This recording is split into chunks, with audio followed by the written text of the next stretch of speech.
안녕하세요. 저는 쌍둥이를 키우고 있는 30대 싱글맘입니다. 저의 전 남편은 말 그대로 쓰레기 같은 남자였어요. 그런 남자를 왜 좋아하게 됐는지 지금의 저는 이해가 가지 않지만 그 당시에는 남편의 그런 철없는 모습도 너무 귀여워 보였거든요. 저는 당시 32의 나이로 외모가 콤플렉스인 수수한 여자였어요. 그래서 남자친구를 몇 번 사귄 적도 없지만 사귄 후에는 생각과는 다르다는 이유로 차이기 쉬운 여자였어요. 그래서 제가 연애를 하고 결혼을 할 거라는 생각은 그냥 접어두고만 있었는데 남편을 만나게 되고 그런 생각은 모두 사라졌어요.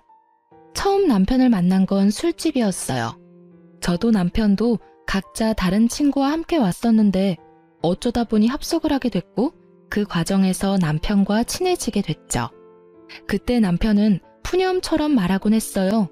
부모님이 빨리 결혼해서 아이를 가지기를 원한다. 하지만 자기는 그렇게 해줄 여자를 아직 찾지 못했다고요. 솔직히 이 남자가 부모님에게 한없이 약한 인성 좋은 사람인 줄 알았어요. 그래서 그때 이야기도 많이 나누고 연락도 많이 했었어요. 그렇지만 당신은 사귀는 사이는 아니었어요. 그런데 2~3달쯤 지나니 저에게 결혼을 전제로 사귀고 싶다고 하더군요. 얼굴은 자기 타입인데 성격은 부모님 타입이라고요. 솔직히 나보다 3살이나 어린 남자에게 이런 식으로 고백당하니 저도 가슴이 두근거리며 기분이 날아갈 듯 기쁘더라고요. 그래서 시어른 될 분들을 보러 집에 갔는데 거기서부터 너무 놀랐었어요. 집은 비싸 보이는 전원주택에 부모님들도 무척 교양 있어 보여서 그냥 소시민인 나와 우리 가족이 결혼을 할 수 있을까 싶은 생각만 들더라고요. 그런데 의외로 그 집에 갔더니 시어른들이 너무 좋아하셨어요. 그렇게 두 분의 마음에 쏙 들어 결혼을 하게 됐고 결혼 후에는 금전적으로 도움도 많이 받았어요. 시부는 엄격한 면이 있지만 상냥하신 분이고 시모도 친절하고 부드러운 분이셨거든요. 그런 제 결혼 생활은 완벽한 신데렐라 스토리가 될 뻔했지만 저에게는 문제가 하나 있었어요. 바로 외동아들로 곱게 큰 남편이 철이 없고 생각이 너무 짧다는 거였어요. 사실 결혼 후에 들은 이야기였는데 시부모가 저를 좋아한 이유도 제가 연상에다 차분한 성격이라 남편을 잘 단속할 거라고 생각했기 때문이었대요. 그런 이야기까지 듣고 나니 가정의 평화를 위한 책임감이 막중해지더군요. 그러다 찾아온 위기는 아이를 낳기 전이었어요. 그때는 한창 아이를 낳으려 노력하던 때였어요. 시부모님이 너무 손주를 원하기도 하셨지만 저도 슬슬 더 늦으면 노산이 될 상황이 오기 시작했으니까요. 그렇게 열심히 시험관 준비 중이었는데 남편은 그때쯤 점점 늦게 들어오기 시작했어요. 남편은 당시 중소기업에서 일하고 있었어요. 그런데 결혼 1년 차에는 꼬박꼬박 집에 잘 들어오더니 2년이 넘어가자 점점 풀리기 시작했어요. 취해서 들어오는 것도 많았지만 다음날 새벽에 집에 들어온 적도 많았어요. 처음에는 야근하고 회식하느라 늦는다는 남편의 말을 믿었는데 뒤로 갈수록 믿기 힘들어지더라고요.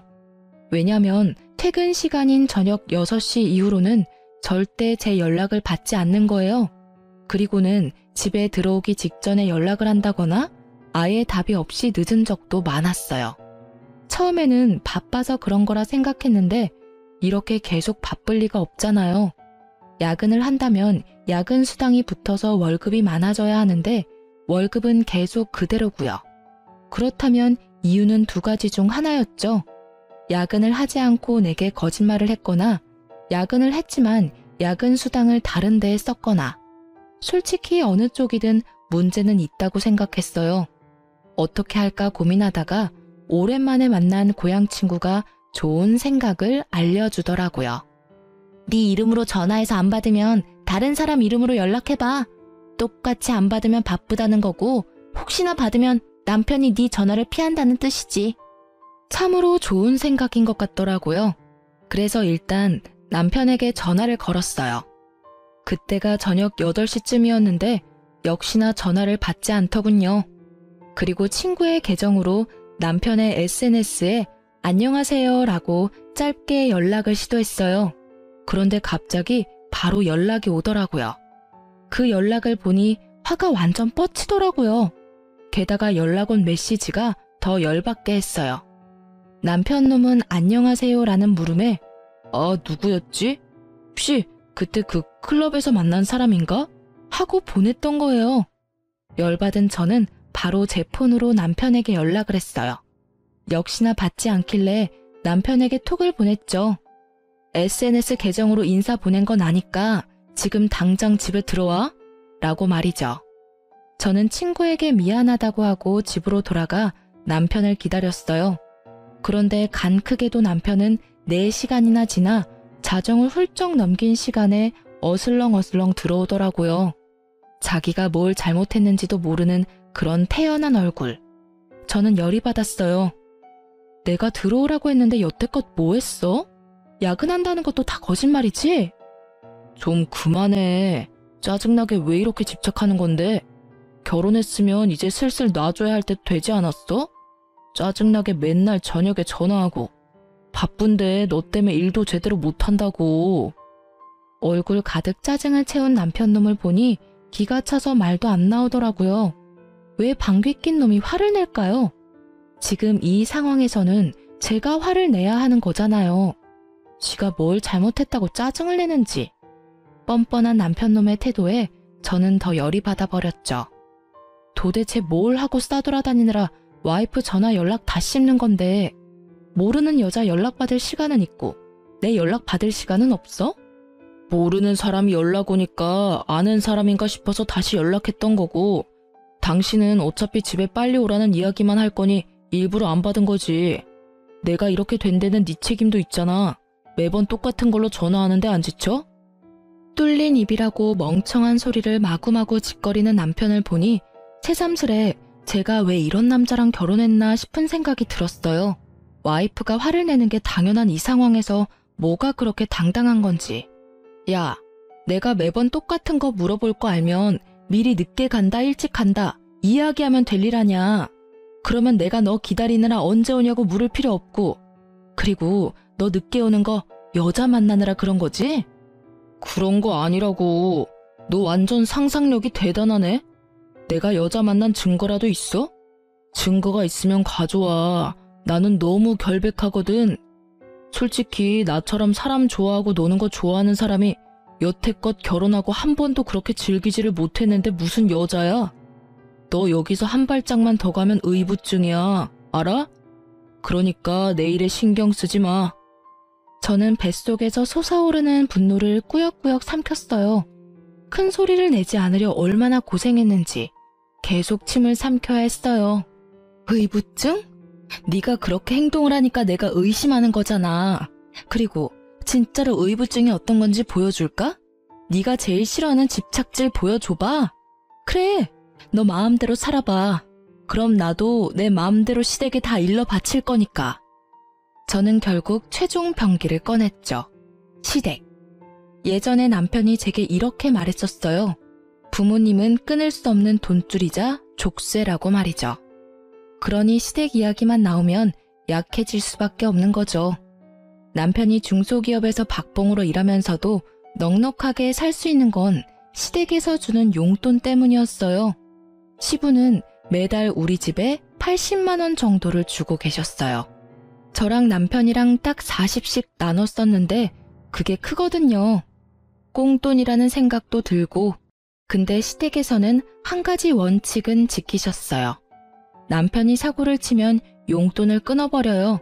물론 시부께서 몰래 제 손에 80만 원씩 쥐어주셨지만 남편은 그런 사정 따위 모르고 있고요. 그리고 그 시댁 어른들은 저를 남편보다 더 믿고 있었으니까요. 남편도 그걸 아는지 결국은 화를 꾹꾹 참으며 말하더군요. 집에는 말하지 마. 일찍 오면 되지? 진짜 너 치사하다. 어떻게 그런 걸로 사람 약점을 잡고 흔들어? 내가 큰 거 바래? 연락 잘하고 늦는 거 좀 피하고 여자 만나지 말고. 그 3가지는 결혼한 유부남의 필수 조건 아니야? 막말로 내가 연락도 안 하고 매일 늦고 술이나 처마시고 깔라대서 집에 남자 향수 풀풀 풍기면서 들어와서 남자하고 연락 주고받는다고 생각해봐. 너라면 그게 정상적인 유부녀라고 생각해? 그 이야기를 들은 남편은 제 말이 일리가 있다고 느꼈는지 한마디 딱 하더군요. 연락만 잘하면 되지. 결국은 그렇게 용돈을 받지 못할까봐 남편은 그 뒤로 연락을 잘하게 됐어요. 잘한다기보다는 형식적이긴 하지만 꼬박꼬박 하게 됐죠. 연락이나 야근은 문제가 풀렸는데 한 가지는 아직도 제 머릿속을 어지럽히고 있었어요. 아무리 생각해봐도 여자를 만나는 것 같았거든요. 모르는 여자의 연락에 그때 클럽에서 본 애냐고 묻는 건 아무리 봐도 여자를 만났다는 뜻이잖아요. 솔직히 클럽을 다니는 것도 신경이 쓰였지만 그 문자 때문에 더 신경이 쓰여서 그건 추궁하지도 못했어요. 그래서 그 뒤로 남편 카드 내역을 종종 뒤졌어요. 이렇게까지는 하고 싶지 않았지만 신경이 쓰이더라고요. 그래도 그 뒤로는 조용히 몇 달을 넘어갔어요. 그렇게 지지고 볶던 우리에게도 새 생명이 찾아왔어요. 저희는 자연 임신이 안 돼서 시험관을 했었고 그렇게 일란성 쌍둥이를 낳았어요. 이때도 남편은 얼마나 비협조적으로 굴었는지 시모가 강력하게 아이를 원하지 않았다면 아이가 생기지 않았을지도 모를 정도였어요. 저는 천사 같은 두 아이들을 위해 간호사 일을 그만두고 집에서 육아에 전념하기로 했어요. 육아휴직이 없었지만 시모가 매달 150만 원 정도 주고 있었어요. 솔직히 우리가 살고 있는 집도 차도 모두 시부모 명의라 저희 앞으로는 돈 나가는 게 별로 없었어요. 게다가 시모는 자주 저희 집으로 배달을 시켜주셨어요. 시댁에서 드실 고기나 야채, 과일을 저희 집으로도 똑같이 배달시켜주곤 하셔서 따로 저희가 돈이 들어갈 것도 많이 없었어요. 대신 쌍둥이 육아는 거의 혼자서 해야 해서 힘들긴 했어요. 그렇게 육아에 제가 신경을 온통 뺏기고 있을 때 망할 놈은 주말마다 놀러 나가기 바빴어요. 그래도 평일에는 일찍 집에 들어오려고 했으니 저도 평범하게 생각했었고요. 게다가 친구와 주말에 여행을 가거나 일로 출장을 가는 일이 잦아져서 남편의 폰에 위치 추적 어플도 설치했었거든요. 혹시나 또 다른 여자 만나러 갈까 봐서요. 그런데 항상 간다던 목적지 그대로였고 친구들도 모두 사진 찍어서 보내니 의심할 게 없었어요. 그렇게 지내다가 하루는 시모와 병원에 다녀온 길에 아무 생각 없이 위치 추적 어플을 켰어요. 평일 낮이라 회사에 있을 거라는 당연한 생각을 하고 켰는데 현재 남편의 위치는 회사가 아니라 강릉이더군요. 어플이 혹시라도 잘못됐을 수도 있으니 확인을 해보려고 남편 회사에 전화를 했어요. 남편이 연락을 안 받는다고 하고 바꿔달라고 했더니 남편이 연차를 썼다고 하는 거예요. 저는 그 말에 잊고 있던 분노가 치밀어 오르는 것을 느꼈어요. 애들이 있으니 화는 못 내고 참고 있었는데 더 미쳐버리겠더라고요. 와이프에게 숨기고 평일에 연차를 썼다. 분명히 숨기고 싶은 행선지 숨기고픈 상대가 있다는 거 아니겠어요? 이건 99.9% 여자가 있는 거라는 생각이 들었어요. 그런데 아무리 요리조리 찾아봐도 꼬리를 못 잡겠더라고요. 기회를 엿보고 있었는데 며칠 뒤 주말에 남편이 인사불성이 돼서 친구들에게 실려왔더라고요. 저는 이때가 기회라고 생각하고 남편의 폰부터 뒤졌어요. 그런데 이 용의주도한 남편놈은 패턴과 비밀번호까지 싹 다 바꿔놨더라고요. 지문으로도 해봤는데 지문 인식도 안 해놨더군요. 결국 허탕만 친 저는 한숨을 쉬며 남편을 놔두려다가 남편의 넥타이가 사라진 걸 발견했어요. 아침에 나갈 때는 분명 제가 선물한 넥타이를 착용했었거든요. 그게 사라진 걸 보니 기분이 또 나빴어요. 이제는 제가 사준 선물까지 막 버리고 다니나 싶은 생각이 들었거든요. 주말이라 애들을 시댁에 맡겨놓았던 저는 남편과 같은 집에 있기 싫어서 낮쯤에 밖으로 나와 길거리를 걸었어요. 저녁까지 들어가지 않고 혼자 시간을 보내다가 중고거래 어플에서 보내온 알림을 받고 집으로 향했어요. 공기청정기를 시모가 새로 사줘서 기존에 쓰던 걸 중고거래하려고 했거든요. 그 글을 올려놨었는데 누군가 연락이 온 거죠. 그 연락을 확인하러 중고거래 어플에 들어간 저는 그곳에서 잃어버린 물건 주인을 찾는다는 최신 글을 보고 깜짝 놀랄 수밖에 없었어요. 바로 뒷면에 남편 이름이 적힌 남편의 넥타이였거든요. 집 근처에 술집 사장이 올린 글이었는데 어제 처음 온 손님 넥타이라며 가져가라고 글을 올려놨더라고요. 저는 이거다 하고 생각하고는 후다닥 술집으로 향했어요. 안녕하세요. 넥타이 보고 왔는데요. 저희 남편 거라 찾으러 왔어요. 제가 말을 꺼내자 술집 사장님이 고개를 갸웃거리더라고요. 왜 그러세요? 아니, 어제 본 얼굴이랑 다른 것 같아서요. 어제 같이 오신 분 맞죠?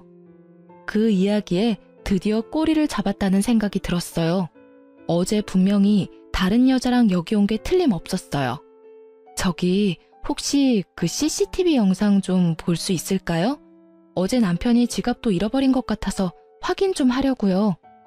물론 그런 적은 없지만 이렇게라도 말하지 않으면 CCTV를 보여주지 않을 것 같아 그렇게 말하고 CCTV 영상을 돌려봤어요. 그리고 남편의 옆에 있던 여자의 얼굴을 확인하던 순간 저는 머리를 강하게 한 대 맞은 기분이 들었어요. 저번에 친구 계정으로 남편에게 연락을 보냈었잖아요. 그때 그 친구였던 거예요. 이 두 사람이 나 몰래 만나고 있었던 거죠. 게다가 어찌나 가까운 사이인지 아주 찰싹 붙어가지고는 누가 봐도 우리 연인 사이예요 하는 모습을 하고 있더라고요. 저는 동영상을 사진과 영상으로 저장해서 남편에게 바로 보냈어요. 집으로 돌아가는 길에 남편의 전화가 계속 오는데 싹 다 무시했어요. 어차피 집에 가서 볼 걸 여기서 체력, 마음 낭비 하고 싶지 않았거든요. 집에 도착하자마자 남편이 꺼낸 첫 마디가 뭐였는지 아세요? 왜 전화를 안 받아? 몇 번을 전화했는지 알기나 해? 왜 내 전화 무시하는데? 전화를 무시한 게 그렇게 큰일일까요? 매번 무시하는 너는 뭐냐고 쏘아주려다가 겨우겨우 참은 제가 말했어요. 내가 보낸 사진을 보고도 왜 전화 무시하냐는 말을 먼저 하는 너라는 놈에게 이제 질리려고 해. 그래 말해봐.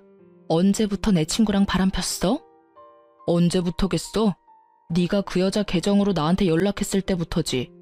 그렇게 예쁜 여자가 있었는데 잘도 숨겼네? 제가 제 손으로 무덤을 판게 됐어요.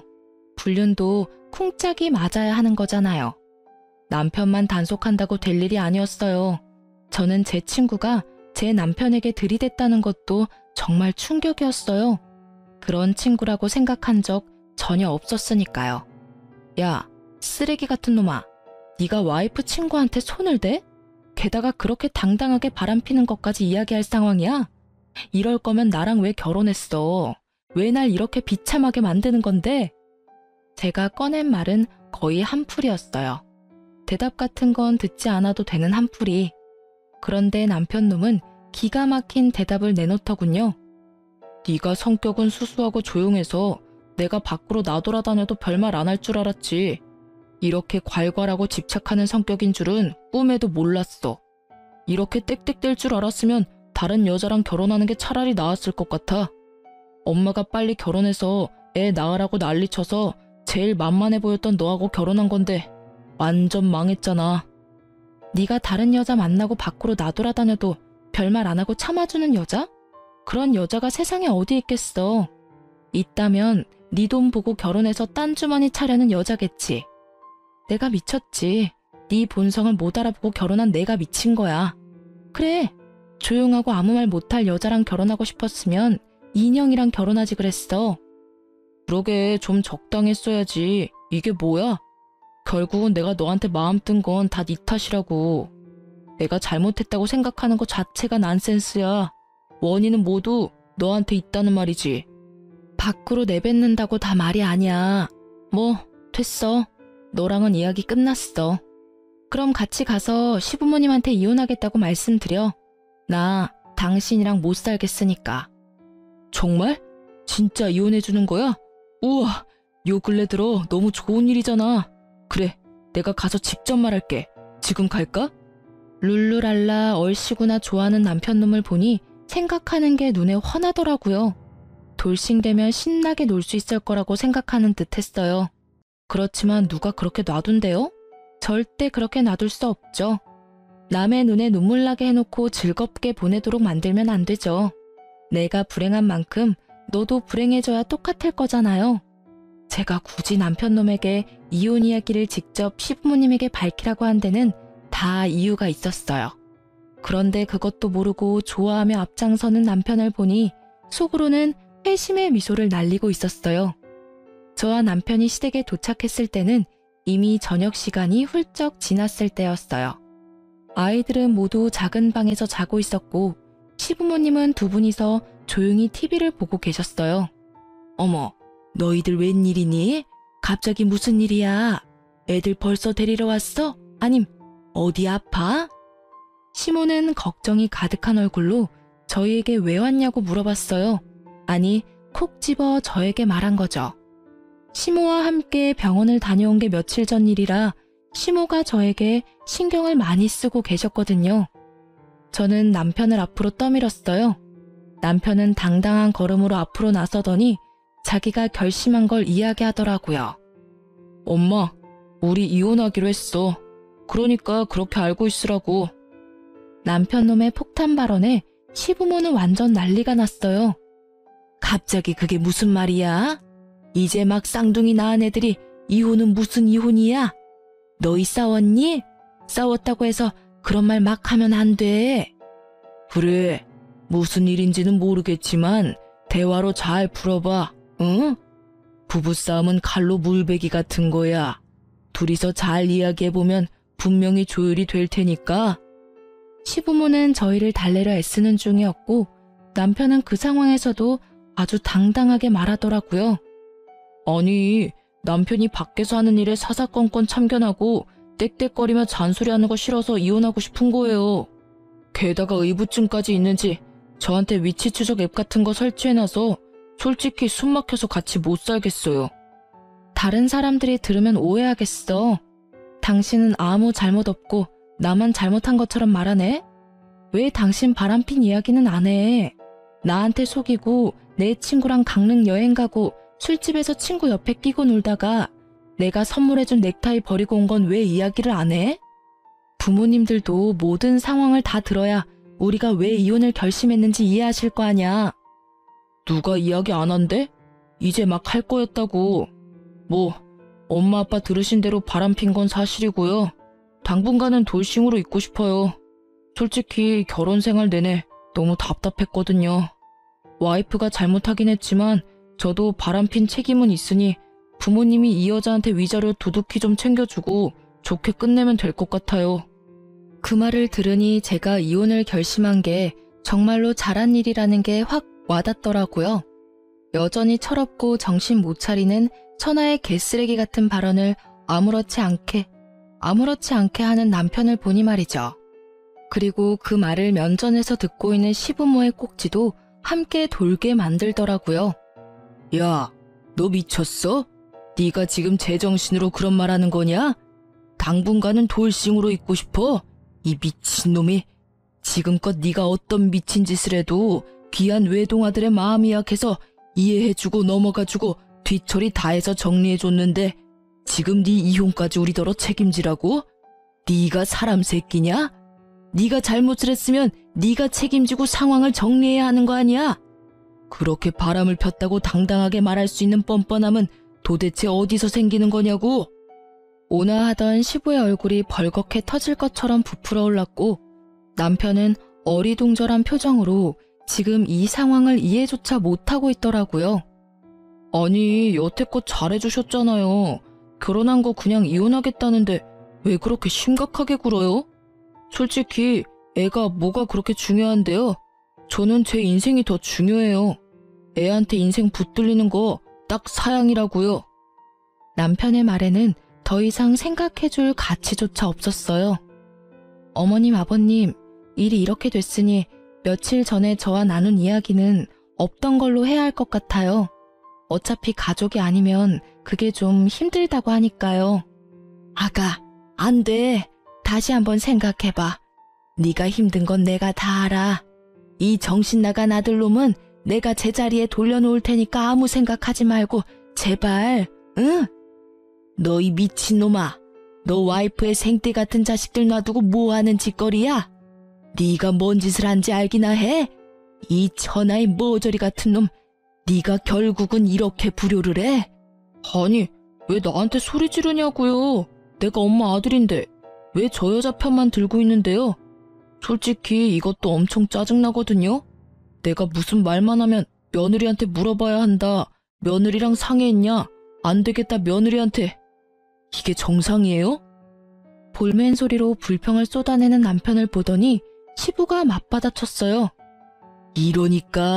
네가 이러니까 우리가 며느리를 찾는 거 아니냐? 네가 처신을 똑바로, 아니지, 상식적으로만 해도 우리가 며느리를 찾을 리가 있겠어? 너 혼자 애 둘을 어떻게 키울 건데? 귀찮게 애는 왜 키워요? 그냥 다 이 여자 줘버려요. 애는 기회되면 다시 만들면 되지. 네가 진짜 미쳤지? 너희가 왜 시험관을 했는데? 네가 지금 시험관 아니면 애를 못 낳는다고? 그 와중에 손주들까지 우리한테서 떼어놓겠다고? 네가 사람 새끼야? 넌 도대체 뭐가 모자라서 이렇게 참한 며느리랑 이혼을 하려는 거야? 네가 여태껏 데려왔던 애들 중에 이만큼 착하고 성실한 애가 있기는 했어?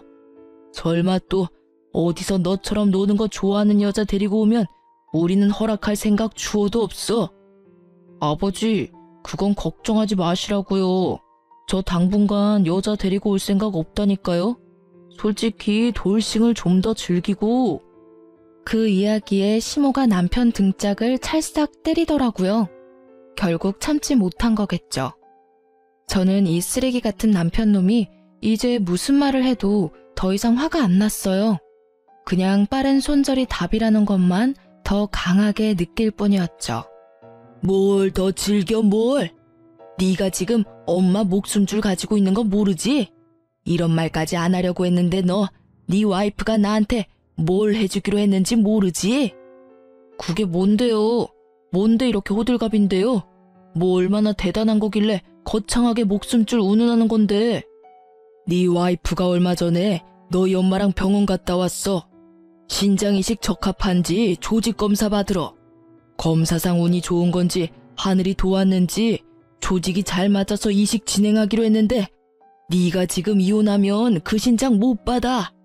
엄마 매번 투석하러 다니느라 힘든데 너 때문에 이식도 못 받고 죽으면 네가 책임질 거야?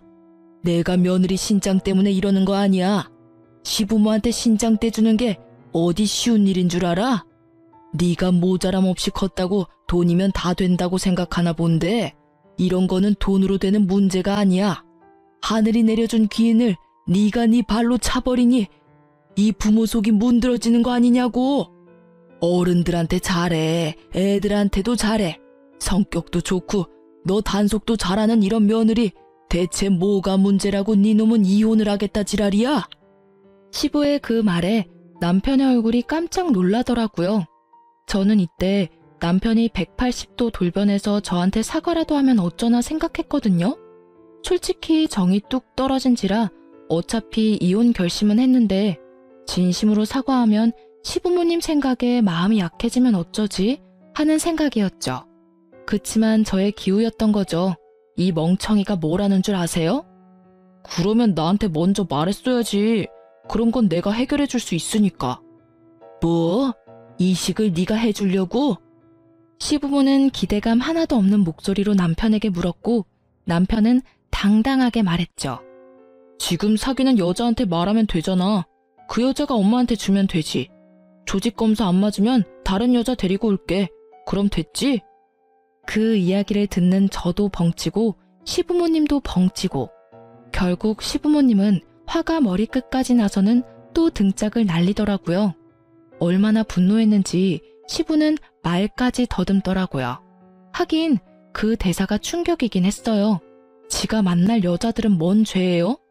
게다가 시부모님들이 그런 걸 허락이나 할 것 같으냐 그 말이죠.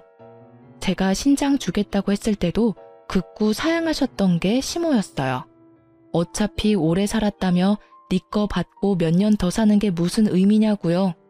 시모는 진짜 좋은 분이신데 자식은 왜 이 모양 이 꼴인 건지. 너, 이 미친놈이 말을... 네가 지금 무슨 말을 한 건지 알기나 해? 그럼 그렇지. 네가 해주겠다는 말은 애초에 기대하지도 않았어. 그런데 이런 정신 나간 말을 들을 생각도 없었다고. 뭐? 여자들을 데려와서 검사를 해?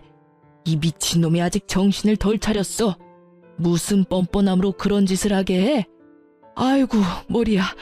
내가 자식 새끼를 잘못 키웠어. 오냐오냐 키웠더니 아주 제 앞가림 하나도 못하는 애 하나를 어른으로 키웠네.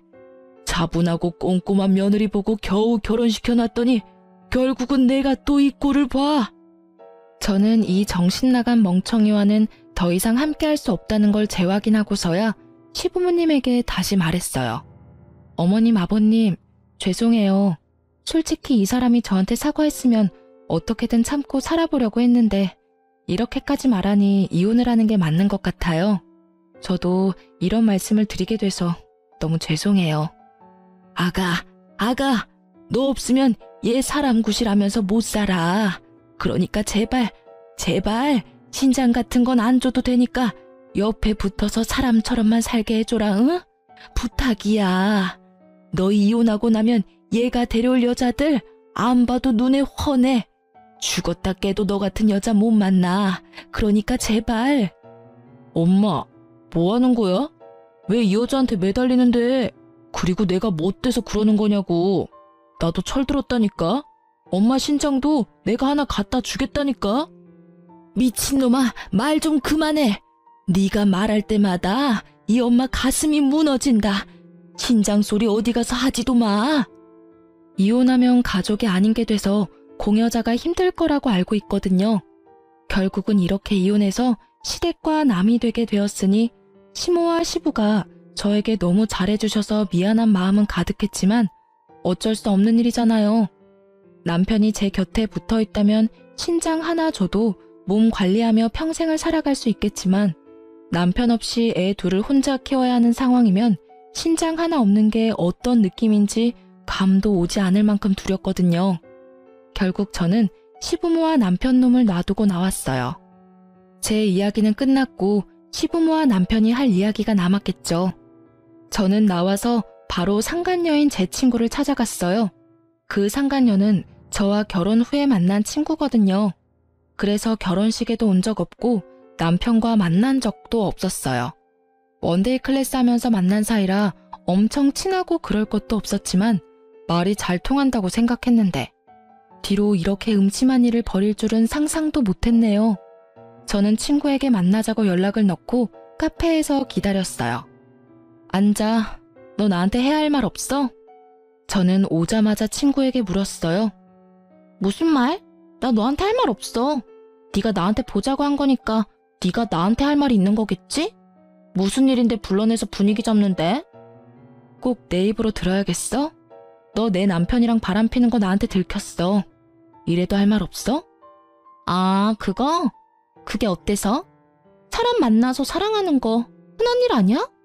그 사람의 유부남이었을 뿐이고 나는 그래도 상관없다고 생각한 것뿐이고 내가 직접적으로 너한테 상처 준 건 없잖아. 아주 둘 다 쌍으로 또라이였더라고요. 말하는 걸 들으니 참. 그래, 상처 준 건 없지. 그래도 남의 남편하고 바람난 걸 세상에서는 불륜이라고 불러.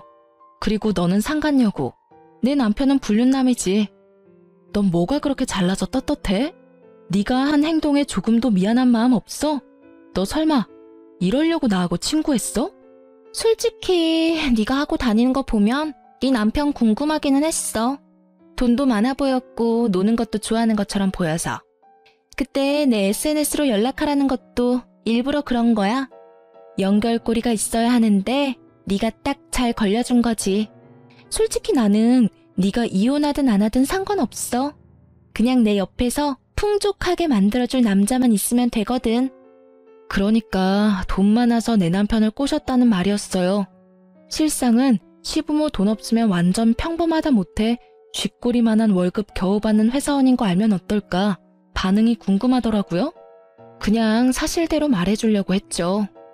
너는 지금 네가 처한 상황을 모르나 본데 생각보다 일이 크게 났거든? 나는 너희 이혼하든 안 하든 상관없다니까? 이혼하면 좋게 하지. 난 솔직히 그 사람이 딴 여자 만나도 이해할 수 있어. 돈 많잖아. 돈만 갖다 주면 별로. 부러우면 부럽다고 말해. 결혼하고도 여자 때문에 전전긍긍하는 네가 불쌍해서 그래. 그 남자 폰 보니까 나 말고도 여자 많던데 뭐. 제 말을 제대로 듣지도 않고 그저 이딴 말만 짓거리는 친구를 보니 참으로 답 없다고 생각했어요. 안 부러워 전혀. 그리고 넌 남편이 어떤 놈인지도 모르고 있는 것 같고 그 집에서 무슨 일이 벌어지는지도 모르는 것 같네. 내가 말해줘도 들을 것 같지도 않고 그냥 몸소 겪어봐. 네가 그렇게 즐거울 수 있는 것도 오늘까지일 테니까. 아무것도 모르는 애를 그냥 두고 나와버렸어요. 길게 말할 것도 없더라고요. 차랑 뭐 이런 이야기 했으면 저도 화났을 텐데 돈 이야기하니 그냥 김 빠지더라고요. 돈 보고 만나는 걸 보니 조만간 남편 본체 알면 떠나겠구나 싶기도 했고요. 그렇게 며칠 뒤에 시모한테 저 연락이 왔더라고요. 이혼 이야기 마무리도 할 겸 잠시 집에 오라고요. 시댁에 갔더니 그 짧은 시간 동안 몇 년은 늙어버린 것 같은 시모가 앉아있더라고요. 왔니? 네, 어머님. 혹시 몸이 많이 안 좋으세요? 병원 가보셔야 할 것 같은데. 괜찮아. 나도 몸이 아픈 게 아니라 머리가 아픈 거야. 내가 어제 무슨 꼴을 당했는지 어제 이놈이 웬 여자 하나를 데려왔더라고. 알고 보니까 지가 만나는 여자라는데 딱 봐도 상간녀더라고. 내가 맘에 들지 않아서 빨리 내보내려고 했는데 세상에 이놈이 그 여자한테 뭐라고 했는 줄 아니? 야, 우리 엄마한테 신장 하나 이식해줘. 그럼 나쁘지 않게 대접할게. 이러는 거야. 그 여자애가 놀라서 자기가 왜 그래야 되냐고 했더니 아들놈이 자기랑 결혼하려면 당연히 그렇게 해야 한다고 하지 뭐니? 그 대화에 나도 놀라고 남편은 더 열받아서 노발 대발. 그 와중에 병원까지 데리고 간 거 아니? 병원을요? 거기 가서 뭘 했는데요? 뭐긴 뭐야. 내 아들인데 그 속을 모르겠어? 어디서 그런 미친 것이. 근데 그 여자도 만만치 않더라. 나한테 자기가 신장 주겠다면서 결혼하려면 당연히 그렇게 하겠다면서 앞장서는데 아휴, 결국은 바로 나왔어. 검사는 안 하셨나 보네요. 시간 좀 걸리던데. 그게 아니야. 조직 검사를 할 필요조차 없었거든. 세상에 그 상간녀가 얼마나 술을 많이 마셨는지 신장이 너무 안 좋아서 도리어 치료받아야 한다는 판정받고 입원했어.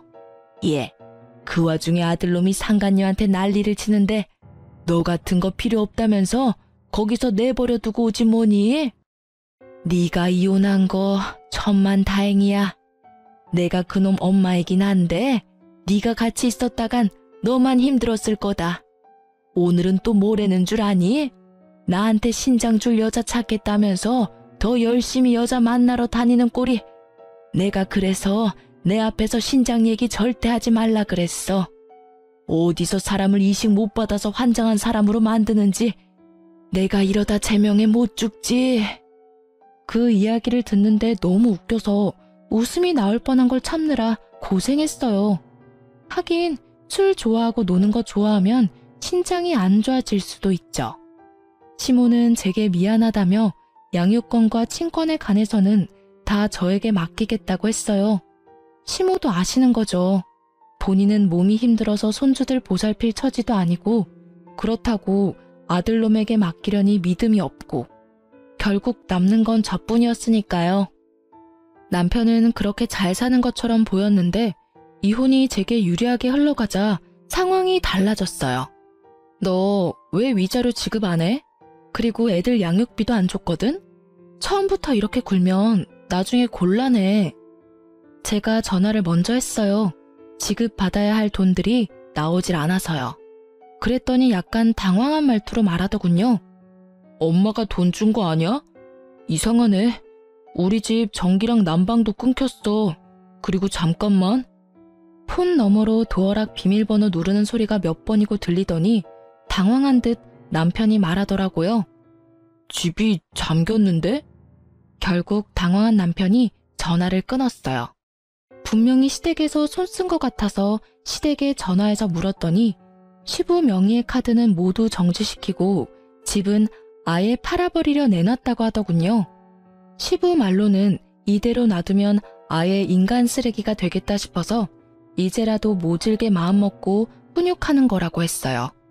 결국 시부모의 단호한 제재에 깜짝 놀란 남편놈은 시부모에 매달리며 돈줄 끊지 말아 달라고 했지만 시부가 너도 성인이고 번듯한 직장 있으니 네 돈으로 벌어서 네 돈으로 살라고 했다네요. 그렇지만 이미 카드빚도 가득한 데다가 여자들과의 유흥에 돈을 다 써버리는 바람에 쓸 돈이 없었으니 결국 여자도 못 만나고 열심히 돈만 갚는 중이라고 해요. 위자료와 분할재산과 양육비 등을 지급받지 못한 나에게 시모가 따로 연락해서는 몰래 주시더라고요. 이러니 저러니 해도 자식에게는 약한 게 부모인가 봐요. 그래도 그냥 주는 거 아니고 전 남편 월급에서 따박따박 돈 떼어가고 계시답니다.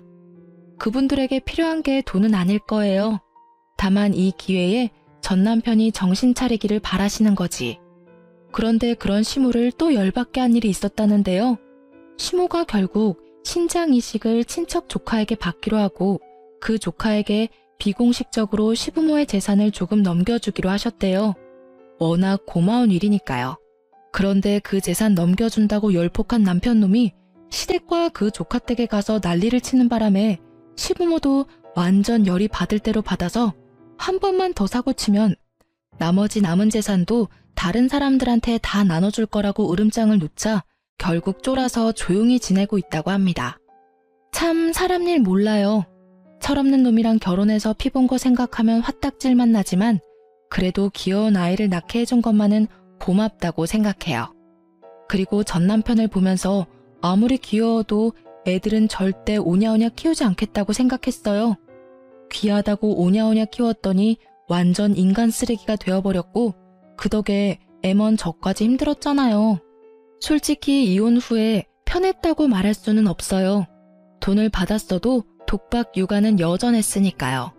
그래도 애들이 조금 크니 어린이집에 보낼 수도 있고 그 사이에 일도 시작할 수 있어서 좋아요.